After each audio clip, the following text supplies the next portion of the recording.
Let us first see all the words that are there in this section, and then we will get into the discussion. So we can see idam te mukhambojam atyanta nilair. So this term idam te has been carried forward from the fourth verse. Idam te vapunatha gopala balam sada me manasyavi rastham kimanyai. So this idam means this and te means your. Idam te, this form of yours, my Lord. And continuing from there is this verse. What specific about the form? Idam te mukhambhojam. Mukha plus ambhojam becomes mukhambhojam. So mukha means face and ambhoja means lotus. Ambhor nastoya paniya neera kshirambushambharam. The Amara Kosha describes the word ambhas means water and ja means janma. So that which appears from the water is lotus. So ambhoja or ambuja means that which appears from the water, and that is lotus. And mukha means face. So mukha plus ambhoja becomes mukhamboja, which means lotus face. Why is Satyavrat Rishi talking about the face here? Because in the first three verses, as we know, he just glorifies the Lord. And the Kriyapad that he uses is namami, vande, ityadi. I bow down. So when he bows down, the Supreme Lord, who is called Varadaraj, the giver of varam, varam dadati iti varada. Varam means boon and da means dadati, to give. And Raja means king. So Krishna is the king among those who give boons. Varada Raja.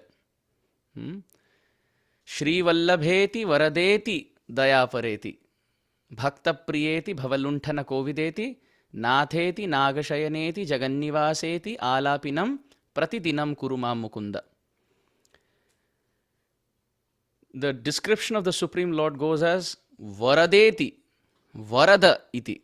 His name is Varada or Varadaraja, the giver of benedictions, or the king of the givers of benedictions.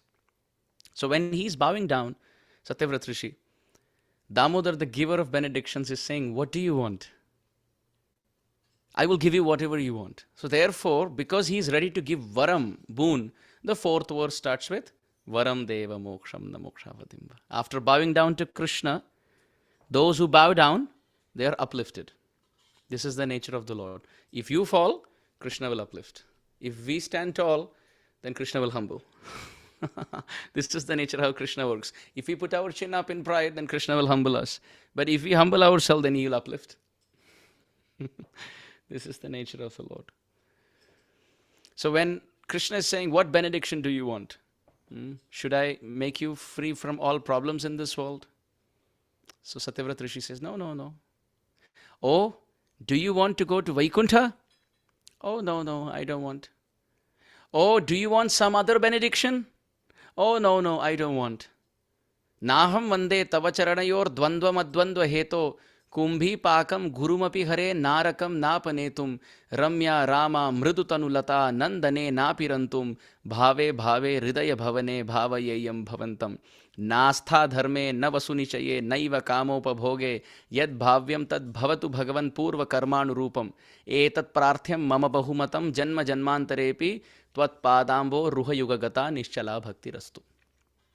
King Kulashekara writes that, my Lord, naham vande, I don't bow down to you to be free from problems of this world. So Krishna says, oh, so you are bowing down to be because you want to escape hell. That's why. He says, kumbhi pakam gurumapi hare narakam napanetum. If by performing bhakti to you, I am going to hell, I am not going to call out to you to save me from that. Oh, you don't want to be happy here. You don't want to be free from problems here. And you don't want to ask for protection from hell. So definitely you're worshipping me because you want to go to heaven. Ramya Rama Mridu Tanu Lata Nandane Napirantum. Krishna, you can keep your proposal to yourself. I don't want to become Indra and enjoy the Nandana Kanana gardens. Then Krishna says, you don't want protection from hell. You don't want freedom from problems on earth. And you don't want the pleasures of heaven. Then what do you want? Bhave hridaya bhavane bhavayeyam bhavantam. My Lord, lifetime after lifetime, may you rule the kingdom of my heart. Krishna says, no, wait a minute. That's too superficial. You are worshipping me because you want to follow dharma, is it not? He says, no. Nasta dharme. Acha, then you're worshipping me because you want to make more money. Na vasu nichaye. So you are worshipping me because you want some opulence at least. Naiva kamopabhoge. Whatever suffering has to come, let it come. Whatever joy has to come, let it come. Yad bhavyam tad bhavatu bhagavan purva karmanu rupam. According to my past lives, whatever good and bad has to come, let it come. Then why are you worshipping me? Etat prarthyam mama bahumatam janma janmantarepi. My Lord, what I'm going to say now, I have thought about it repeatedly. And I'm not asking it for one life. Lifetimes I'm asking. Etat prarthyam mama bahumatam janma janmantarepi tvat padambo ruha yugagata nischala bhakti rastu. May I have undeviated love towards your lotus feet. This is all that I want.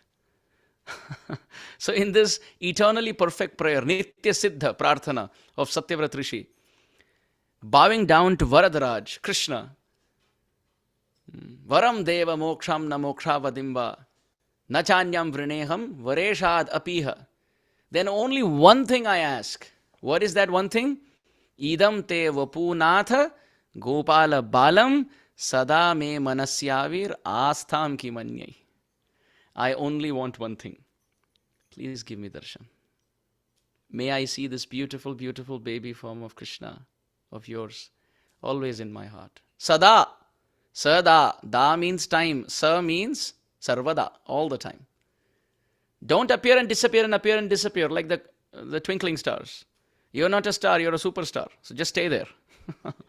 In fact, you're the moon. Actually, you're the cloud. Actually, you're the ocean. But you're dark like the sky. But your eyes are like the sun.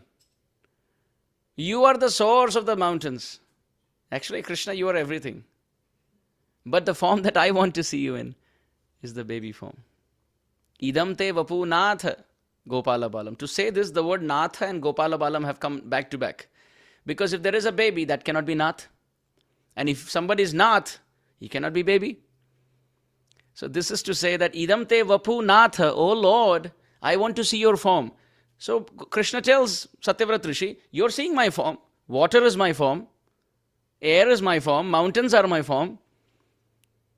Rasoham apsu kaunteya prabhasmin shashi suryayo pranavas sarva vedeshu shabdakke paurusham rishu punyo gandha pritivyam cha tejas chasmin vibhavasau jivanam sarva bhuteshu tapas chasmin tapadvishu bijam mam sarva bhutanam viddhi partha sanatanam buddhir matamasmi tejas vinamaham balam balavatam chaham kamaraga vivarjitam dharma viruddha bhuteshu kamosmi paratarshava ये चैव सात्विका भावा राजसस्तामसाश्चये मत्त एवेति तान् विद्धि नत्वहं तेषु ते मयि त्रिभिर्गुणमयैर्भावैः येभि सर्वमिदं जगत् मोहितं नाभिजानाति मामेभ्यः परमव्ययं दैवी ह्येषा गुणमयी मम माया दुरत्यया मामैव ये प्रपद्यन्ते मायामेतां तरन्ति ते न मां दुष्कृतिनो मूढा प्रपद्यन्ते नराधमा मायया अपरितज्ञान आसुरं भावमाश्रित चतुर्विधां भजन्ते मां जना सुकृतिनोऽर्जुन आर्थो जिज्ञासु अर्थार्थी ज्ञानी च भरतर्षभ. So Krishna, in the heart of Satyavrat Rishi, may have quoted all these verses. That if you want to see my form, you can see in the taste of water, or you can see me as the light of the sun and moon, or you can see me as the sound Om in the Vedas, or you can see me as the ability in man, or you can see me as the fragrance of the first rains on the surface of Mother Earth. Or you can see me as the effulgence of the effulgent. You can see me as life, Jivanam Sarva Bhuteshu. Or you can see me as the austerity of the aesthetics. Or Balam Balavatam Chaham. You can see me as the strength of the strong. You can see me as the intelligence in the intelligent. And so forth. Because I am not. But Satyavrat Rishi says, yes, you are Nath, but idam te vapu, I want to see which form? Not as Nath, Gopala Balam. That form of yours, who doesn't know any of this? That's the form I want to know. That form of yours who wants to eat the freshly condensed, thick butter in the sky in the form of the moon. And when the gopis say, that's actually not butter, that is Rajahamsa. That is a swan, white swan, which is swimming in the dark lake of the sky. Oh, Krishna, go and catch the swan before it reaches the other end. Then another gopi comes and says, actually, that's not Rajahamsa, that's Chandra, that's moon. And then Mother Yashoda comes and says, they're all lying to you. That is what you said. It is freshly formed condensed butter. That Gopal, who deals with Mother Yashoda with so much love, and Mother Yashoda deals with Krishna, their conversations are exciting. Mother Yashoda doesn't know he's God. He doesn't know he's God.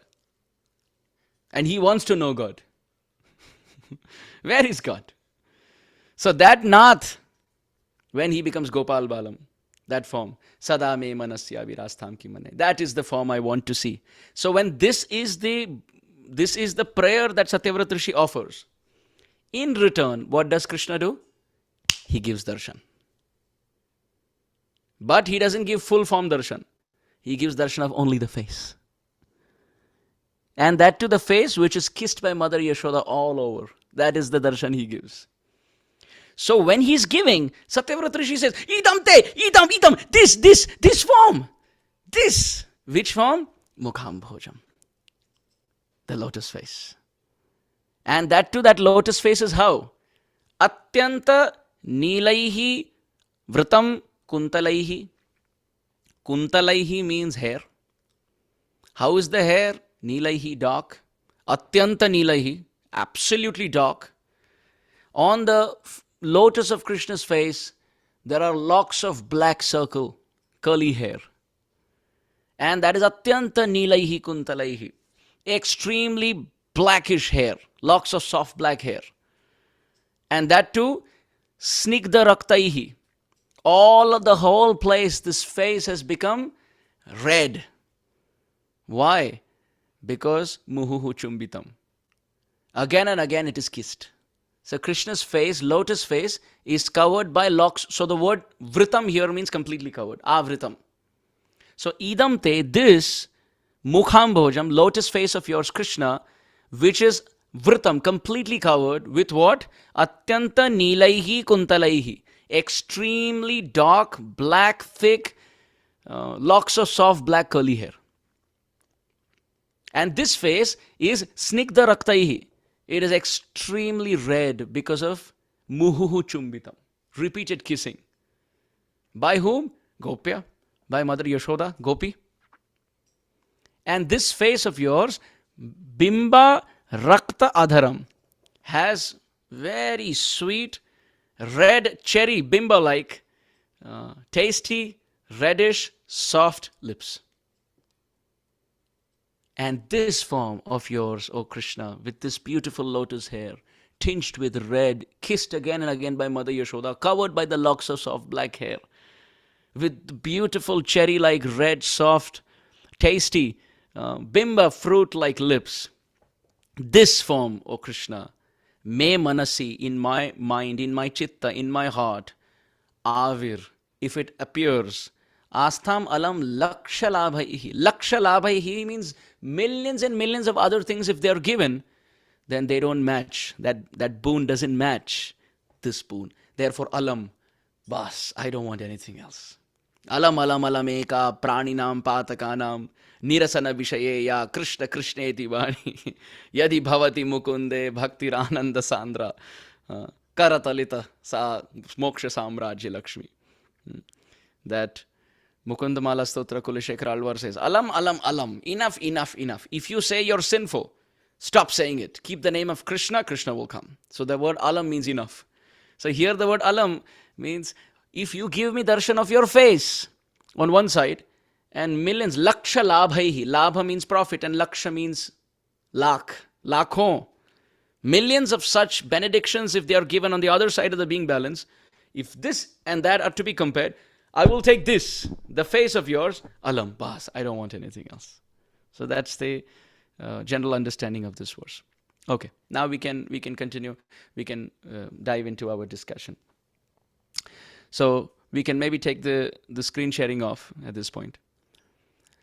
Yeah. So this is a very beautiful section in the Damodar Astakam. It paints the canvas of our heart with the colors of emotions. Satyavrat Rishi is having Sakshat Darshan of Krishna with Mother Yashoda. And Mother Yashoda is kissing the face of Krishna. Satyavrat Rishi, in this regard, is using a very beautiful alankar, ornamentation in Sanskrit poetry. Rupak alankar. What does it mean? It means comparative metaphors. So in this verse, 3 metaphors are used. Mukham bhojam, your face is like lotus. Right? Second, your hair are like the black bumblebees. Because Krishna's face is a lotus, and in the middle of the lotus there is makaranda. Makaranda means nectar. So Krishna's face is lotus, and Krishna's face has the makaranda, the nectar of his innocence. And to drink the makaranda, the nectar of his innocence on the lotus of his face, his hair is actually tied on the top in a top knot. But because Krishna is jumping around too much, what is happening? It's all coming out. And they're jumping on his face. As Krishna is moving, all the locks of soft black hair are all over his face. And they are like the jumping black bumblebees who are sitting to drink the nectar of his innocence on the lotus of his face. Dina parikshaye Neelakuntalai Vanaruhananam Bhebratavritam. The gopis have said the same thing. That Dina Parikshaye, at the end of the day, Neelakuntalaihi, this dark locks of soft black hair, Vanaruhananam, Krishna, your face is like a land lotus. Vanaruha. Vanaruha means land lotus, field lotus. And these locks of soft black hair are like honeybees, bibratavritam. They are completely covering the lotus of your face. These locks of hair are jumping all over the place. So the first metaphor is that Krishna's face is like lotus. The second metaphor is that locks of soft black hair are like the black bumblebees. And what is the third metaphor? The third metaphor is that Krishna's lips is like bimba. It's like cherry. Now please note, in this world when metaphors are given, there is upama and there is upameya, which means there is an example given, like you compare one to another. And what you compare to is always better than what is being compared. Like for example, you will say, oh, he sings or she sings like a Gandharva. Which means the comparison is always with something better. Like this, you will not say, like you will say that, oh, this person's face is like a lotus. But you will never say, his face is as bright as mud. That's not a good example. So when you compare, the comparison is always with something better and not with something inferior. The face is like lotus. The singing is like a Gandharva. Right? In the Ramayana, it is described. Gaganam gaganakaram sagaro sagaropama Rama Ravanayor yuddham Rama Ravanayor iva. Like for example, you can say, this is as wide as the sky. But you cannot compare the sky. The sky is as wide as. There is no other comparison. So you can compare something to the sky, but you can't compare the sky to anything because there's nothing higher than the sky. So gaganam, gaganakaram. You can compare something to the sky, but you can't compare the sky to anything wider than it. Similarly, sagaram, sagaropama. You can compare something to be as deep as the ocean, but you can't say the ocean is as deep as. There's no other comparison. So Valmiki Muni writes, Gaganam gaganakaram sagaram sagaropama Rama Ravanayor Yuddham Rama Ravanayor Iva. The battle of Ram and Ravan cannot be compared to anything else except being compared to itself. That is how majestic the battle of Ram and Ravan was. Just like something can be compared to the vastness of something can be compared to the vastness of the sky, but the sky cannot be compared to something. Something's depth can be compared to the ocean, but the ocean cannot be compared to anything. Similarly, battles can be compared to the battle of Ram and Ravan, but the battle of Ram and Ravan cannot be compared to anything except itself. Understand? So, this is how metaphors work. You have to use a metaphor, an example better than what is being compared. But in this case, the opposite is happening. In Sanskrit, there is no heen alankar, where you compare something to something lower. But in this case, what is happening? The face of Krishna is being compared to lotus. The lips of Krishna are being compared to bimba. The hair of Krishna is being compared to bumblebee. But that's the best we can compare. What else do we have? Actually, the hair of Krishna can be compared only with the hair of Krishna. The lips of Krishna can be compared only to the lips of Krishna. The cherry can be compared to Krishna's lips. But Krishna's lips cannot be compared to anything better. Like the example of the sky and the ocean and the battle of Ram and Ravan. But in this case, you can see the face is compared to the lotus and the hair is compared to the bee and the lips are compared to the cherry. In Shastra, you can see neti, neti.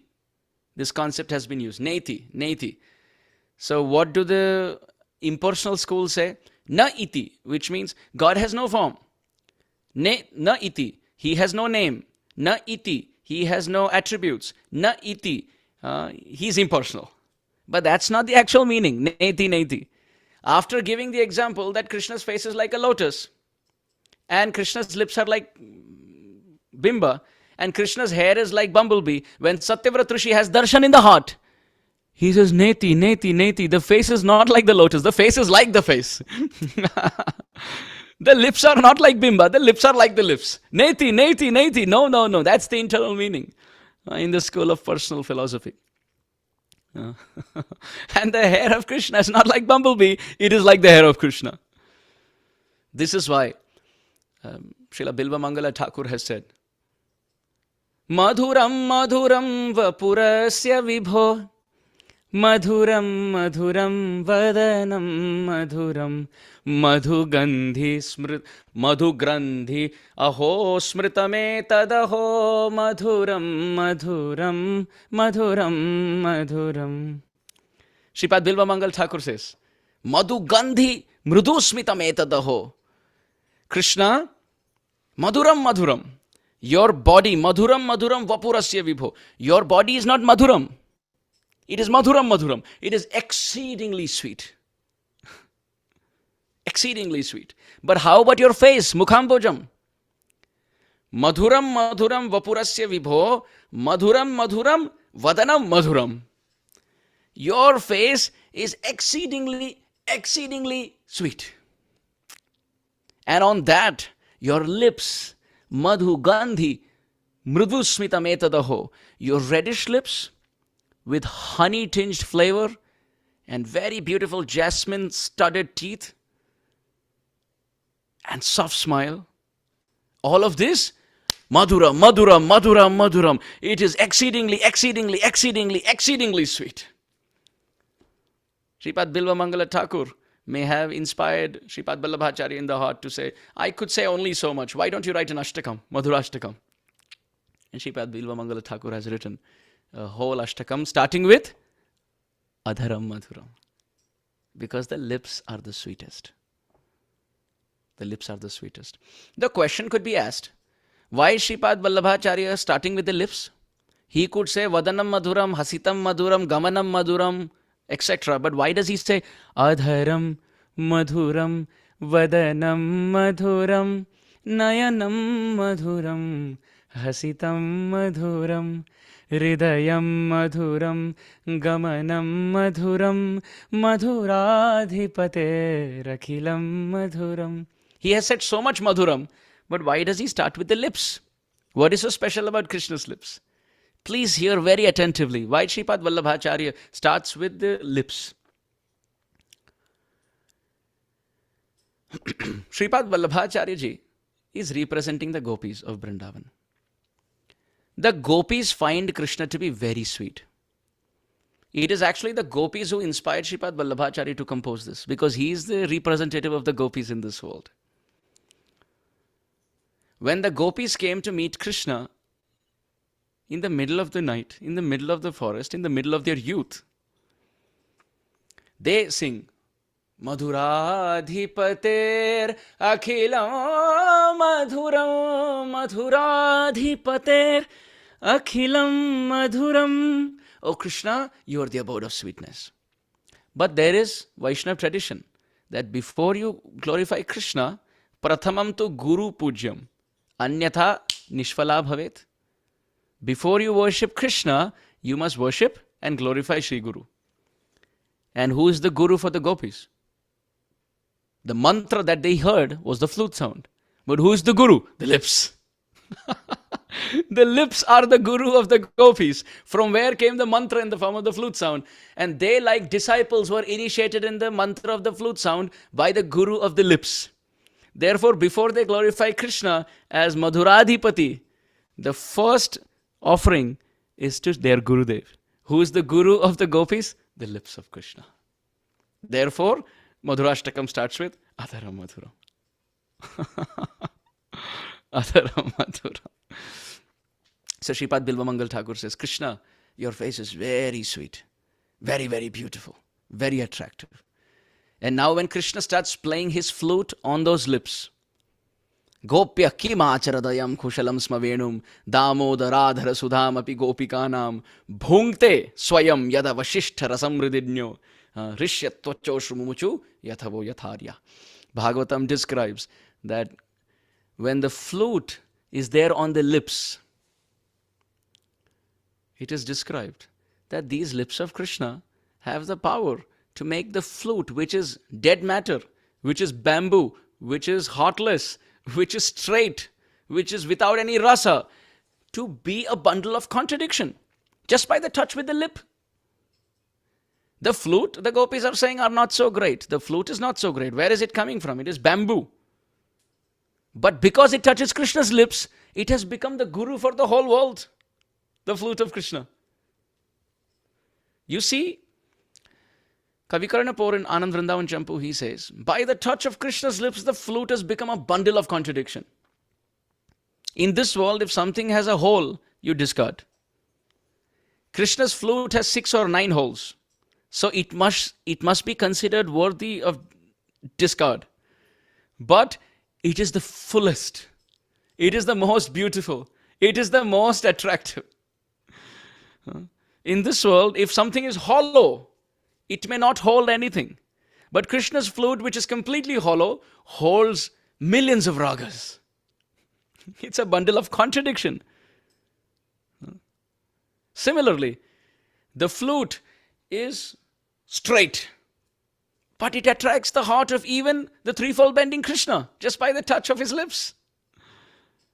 The flute is very hard, but when the sound is vibrated by the lips, the hard-hearted becomes softened. The flute is called Vamshi. It comes from bas, which means bamboo, bansuri. So therefore it's called Vanshi.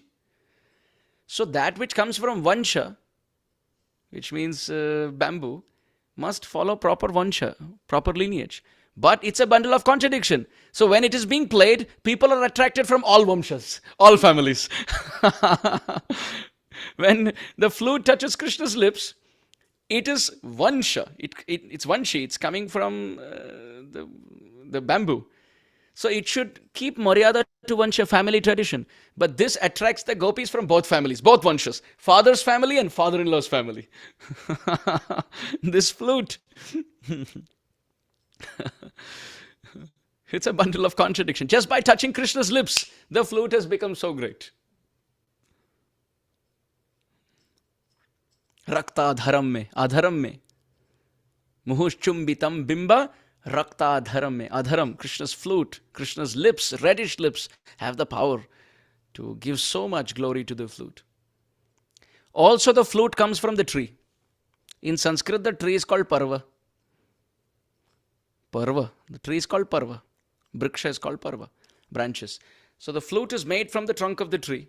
So it's coming from parva. So we can say parva causes the appearance of the flute. But parva in Sanskrit also means festival. So although the flute comes from parva, millions and millions of parvas come from the flute. Festivals come from the flute. It's a bundle of contradiction. How can something that comes from parva be the cause for millions of parvas? So in this way, there's a nice play of word. I hope we are not getting confused with the play of words and the Sanskrit words that the acharyas have used. We should use our intelligence in all this instead of seeing how many likes and comments we receive on social media. Our intelligence should be used in understanding how the flute comes from parva and how the flute causes the appearance of parvas. One meaning of the word parva means tree, and another meaning of the word parva means festivals. When Krishna plays the flute causes so many festivals to manifest. And all of this is happening by the touch with the lips of Krishna. Actually, in Chaitanya Charitamrita, it is very beautifully described in the Antalila 16th chapter. The glory of Krishna's lips. How beautiful are Krishna's lips, and what havoc does the flute cause just by the touch of Krishna's lips. Mahaprabhu is singing, Tanu mana kare kshobh, badaye surat lobh, harsha shokadi bhav vinashay, harsha shokadi bhav vinashay. Oh, how is this flute? Tanu mana kare kshobh. It agitates tan and man. Tanu means body and mana means heart, mind. The body and the hearts, kare kshobh, are getting agitated just by the sound of Krishna's flute. And badaye surat lobh, and it increases the desire to leave everything and run behind Krishna.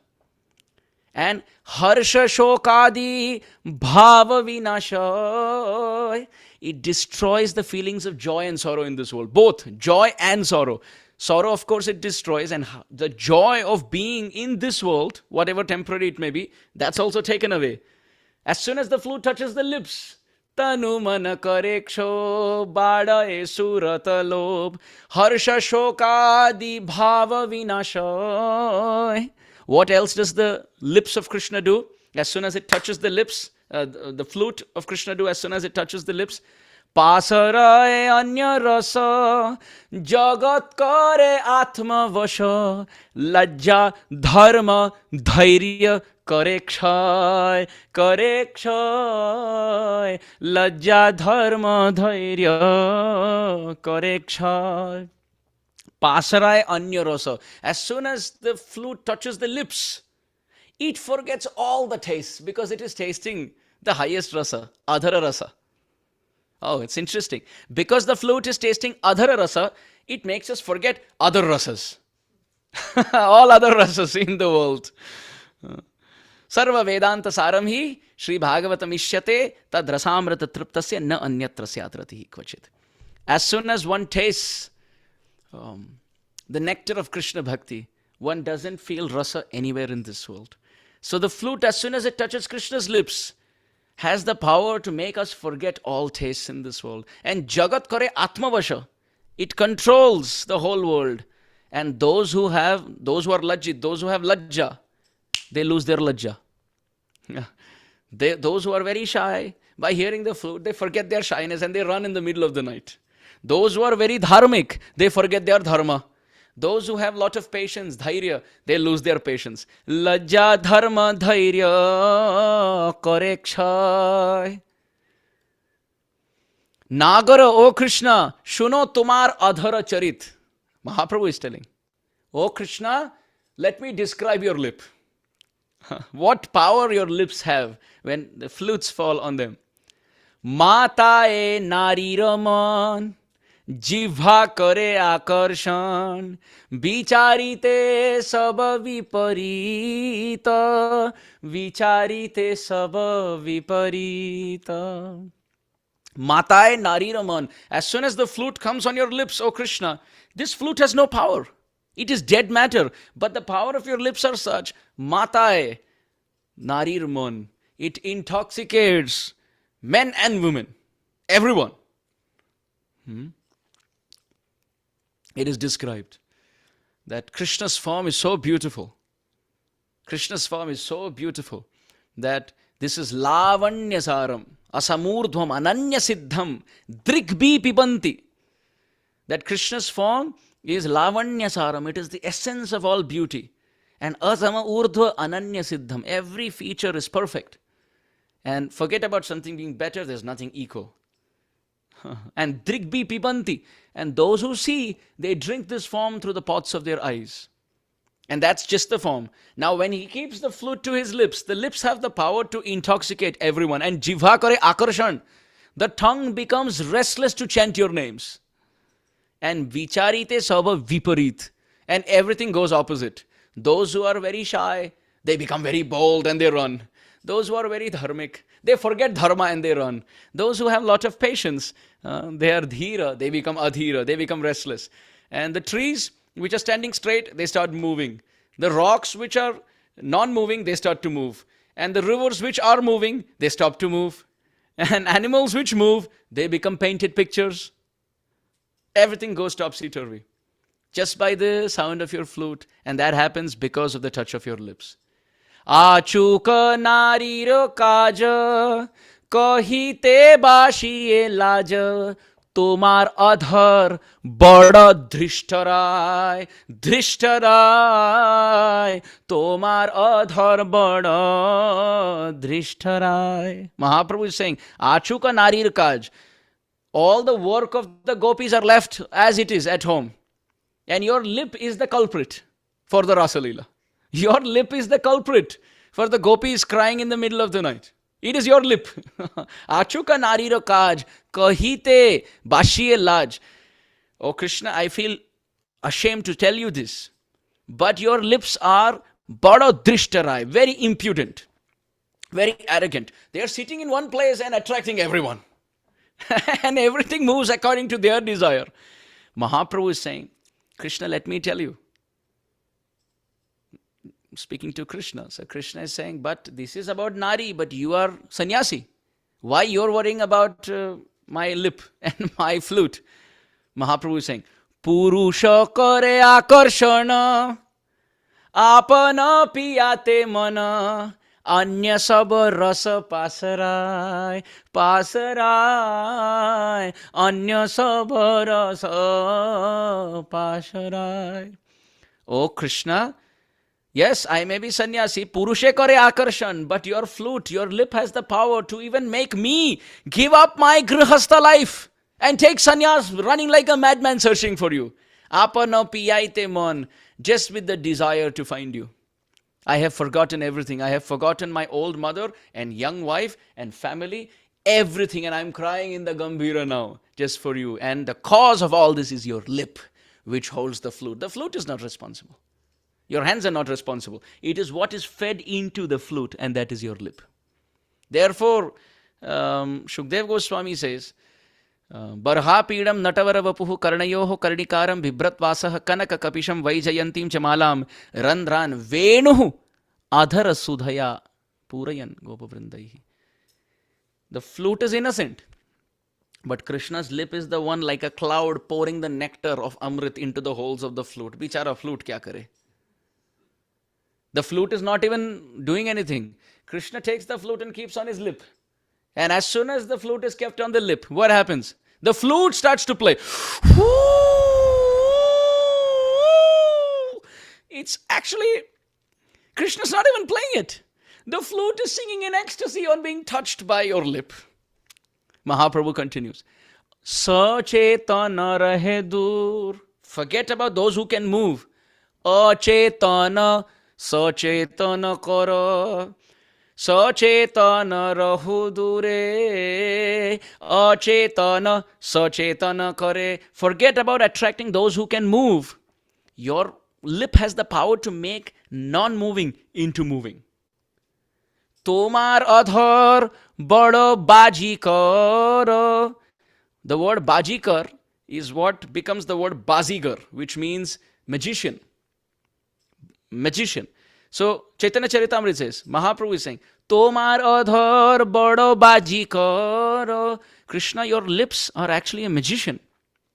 They just move around your lips. And by their spell, moving become non-moving, non become moving. And Tomar venu shushka indan, tara janma indriyaman, tare apna piyaye nirantar, nirantar, tare apna piyaye nirantar. Oh Krishna, don't blame the flute. Krishna is saying, it's not my lip, it's the flute. So Mahaprabhu is saying, Tomar venu shushka indu. Don't blame the flute, it is dry wood. But your lips have the power. Tara janma indriya man. It doesn't even have life. But your lips have the power to give it life, give it mind, give it senses, and then give the nectar of your taste in them. So why wouldn't the flute sing and dance? Mahaprabhu is saying the flute is dead, but your lips create senses in it and then give the nectar, sense object. Venu drushta purusha hoya, purushadhara piya piya, gopi gane janai nij pan. Aho shuno gopi gana, bole piya tomar dhana, tomara yadi thake abhiman. And what does the flute do?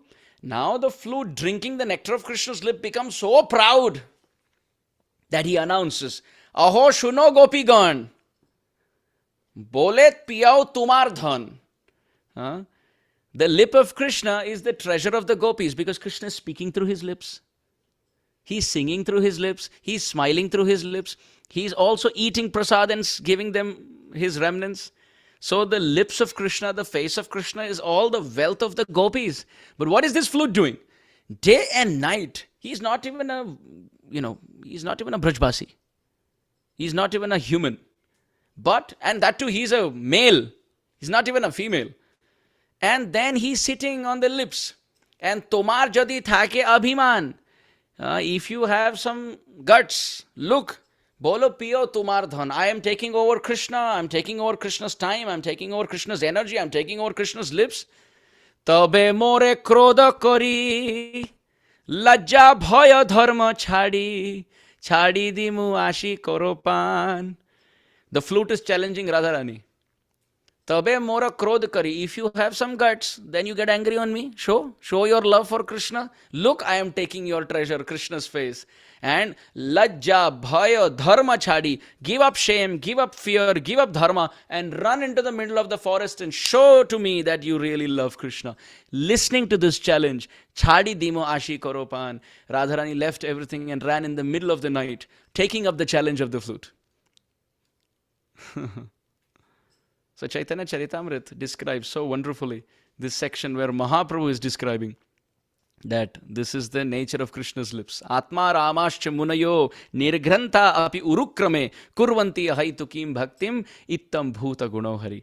That Krishna's lips have so much power. So imagine Krishna's smile, then imagine Krishna's laughter, imagine Krishna's teeth, imagine Krishna's words, imagine Krishna's singing, imagine Krishna's eye blinking, imagine Krishna's winking, imagine Krishna's glancing, imagine Krishna's eyelashes, Krishna's eyelids, eyeballs, eyebrows, everything about Sri Krishna, the texture of his skin, the effulgence of his cheeks, the roundness of his face, the softness of his skin, and everything about the face. This is so attractive.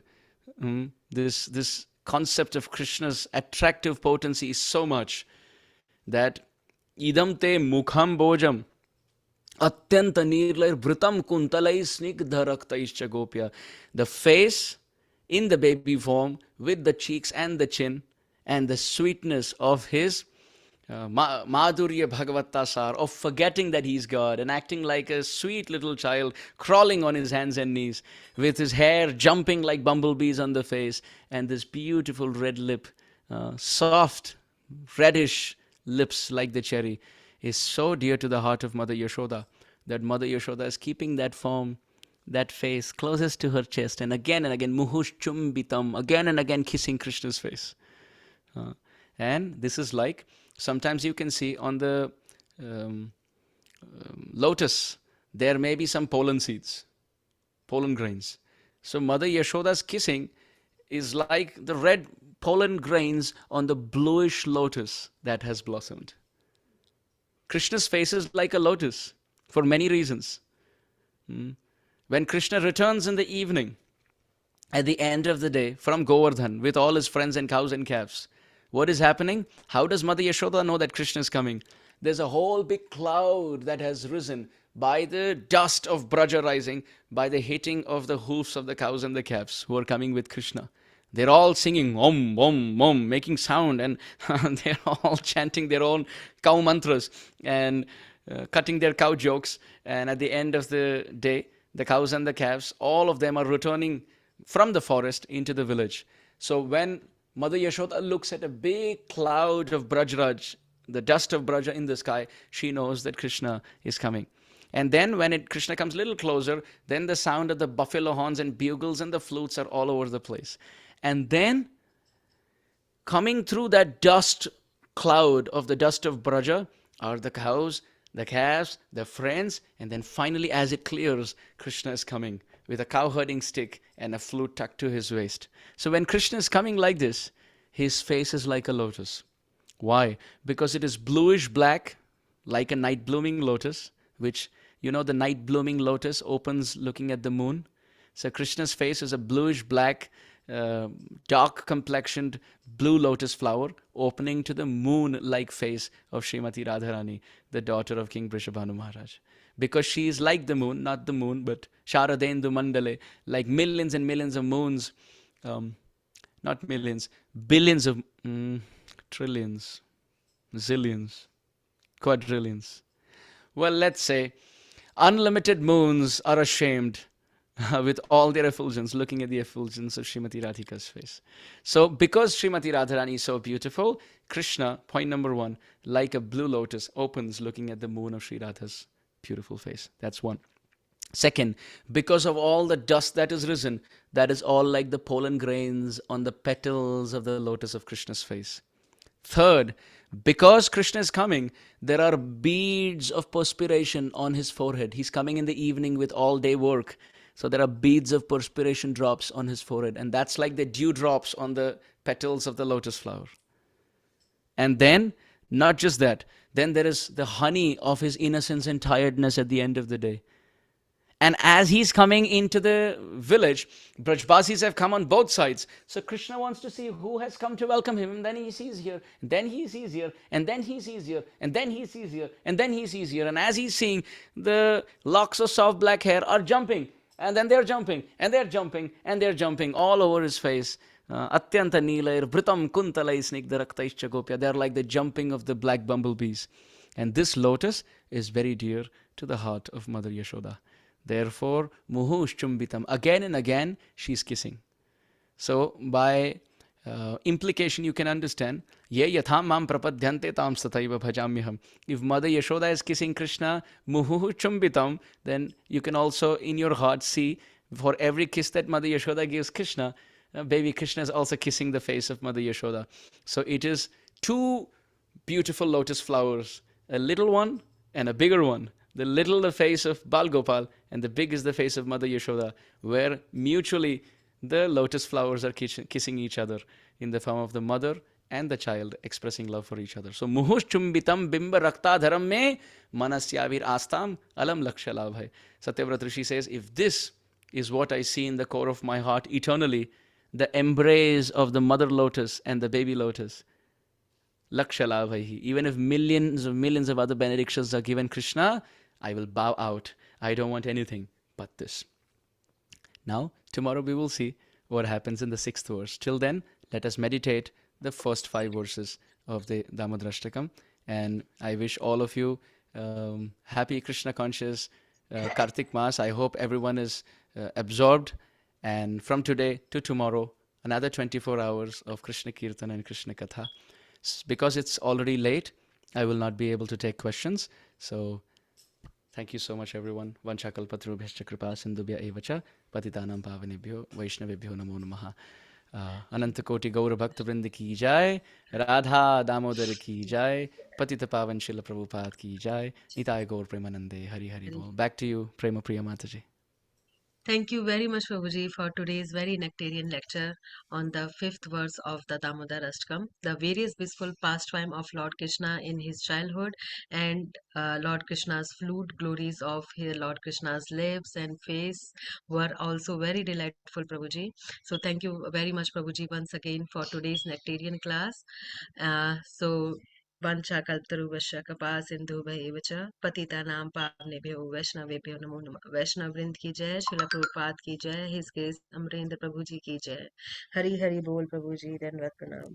Hare जितना thank Krishna. You बोले उतना ही कम है प्रभु. Thank you so much. Hari Krishna. Satyavrata Rishi की जाय, श्रीपाद हरि सनातन बोल. गोस्वामी पाद की जाय. जय जय श्री श्री राधे राधे श्याम. श्याम.